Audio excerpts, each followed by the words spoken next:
Welcome to Lab 4 for Civ 2004 surveying. On this lab, we had an unknown point somewhere between the architecture building and the canal building. We had to set up the total station and from there measure distance and angles to known points around the area in order to figure out the position of the unknown point. First, we must set up the total station. The first step to setting up the total station is to set up the tripod.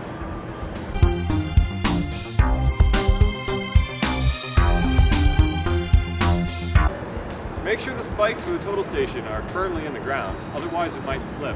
Also, you want this part to be roughly level to help with the leveling process. Now that the total station tripod is roughly level, we're ready to put on the total station.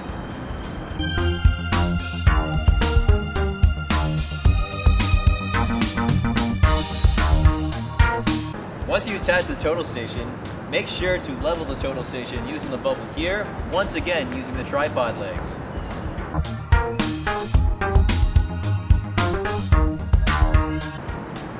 Once you have the bubble very close to the center, at least approximate, turn the total station on and proceed to use the electronic bubble and the 3 knobs found on the edges of the total station.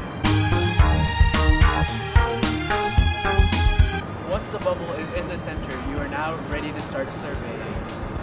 If you're looking to measure from a certain point, make sure to line up the laser from the bottom of the total station to your point on the ground. To measure the vertical distance from the ground to your total station, use the measuring tape. The measuring tape can be used at an angle since it contains an internal level. When you're ready to start surveying points, you have 4 knobs to be aware of when you're using the total station. You'll line up your crosshairs by looking through the eye hole here.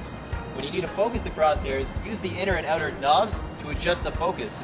One focus will adjust the focus of the distance that you're looking at, and the other will focus the crosshairs themselves.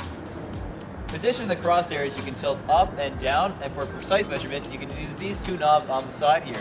One knob will move the crosshairs vertically, and the other knob will move the crosshairs horizontally. I'm going to measure my first point, which is over there on the wall next to the Kerfer ramp. Once I'm ready to measure the point, I press measure distance, and then all my data appears on the screen. If I have to measure a point on the ground, we need to use the prism. Once again, press distance to measure to the prism. But before you do, make sure you set your total station accordingly for a prism laser setting. Repeat this for as many points as you need. Once you're done surveying enough known points, you're ready to hit the lab and start plotting in your notebook a Cartesian plot of your free points. That's all for now.